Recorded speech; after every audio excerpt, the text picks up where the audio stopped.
সরকারি নিয়মের তোয়াক্কা না করেই খুলনায় চলছে বেশিরভাগ অবৈধ ইটভাটা। এতে ভাটার কালো ধোঁয়ায় জনজীবন বেশি ওঠার পাশাপাশি ক্ষতির মুখে পড়েছে ফসলি জমি, গাছপালা ও পরিবেশ। প্রভাবশালী ভাটা মালিকদের বিরুদ্ধে স্থানীয় প্রশাসন পদক্ষেপ না নেয়ায় ক্ষুব্ধ স্থানীয়রাও। খুলনা থেকে এস.এম. মনিরুজ্জামানের তথ্যছবিতে জানাচ্ছেন ইমরুল কায়েস।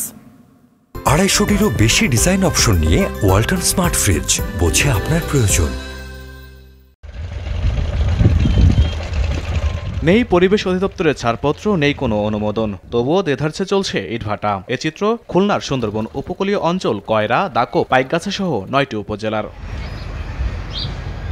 স্থানীয়রা জানায়, প্রতিদিন গাছ কেটে কাঠ দিয়ে ভাটায় ইট পোড়ানো হয়। এতে ভাটার কালো ধোঁয়ায় আশেপাশের আম ও কাঁঠাল গাছের মুকুল নষ্ট হচ্ছে। ফলন নেই নারকেল ও সুপারি গাছেও। বিষাক্ত ধোঁয়ায় পরিবেশের পাশাপাশি ক্ষতির মুখে স্থানীয়দের স্বাস্থ্য। সবজি নষ্ট হয়ে যায় একেবারে এই ভাটার কালো ধোয়ার কারণে। পরিবেশ দূষিত করতেছে, নারকেল গাছে নারকেল হচ্ছে না, সুপুরি গাছে সুপুরি হচ্ছে না। বারান্দার ভিতর যে ওই ধোঁয়াটা গেলি আমাদের পেটের ভিতরেও গ্যাস গেছে, ভাত খেতে পারিনি অনেক সময়। জেলা প্রশাসনের তথ্য বলছে, জেলার 9টি উপজেলায় 135টি ইটভাটার মধ্যে অধিকাংশরই অনুমোদন নেই। তবে অবৈধ ইটভাটার বিরুদ্ধে অভিযান চলছে। খুলনা জেলায় মোট 135টি ইটভাটা আছে, এটার অধিকাংশরই লাইসেন্স নেই। আর যেগুলো লাইসেন্স নেই সেগুলোর বিষয়ে আমরা যথাযথ ব্যবস্থা নিব। প্রতি সপ্তাহে আমাদের বিজ্ঞ ম্যাজিস্ট্রেট, জেলা প্রশাসন সহায়তায় আমরা এই অভিযান অব্যাহত রাখছি। ইমরুল কায়েস, RTV।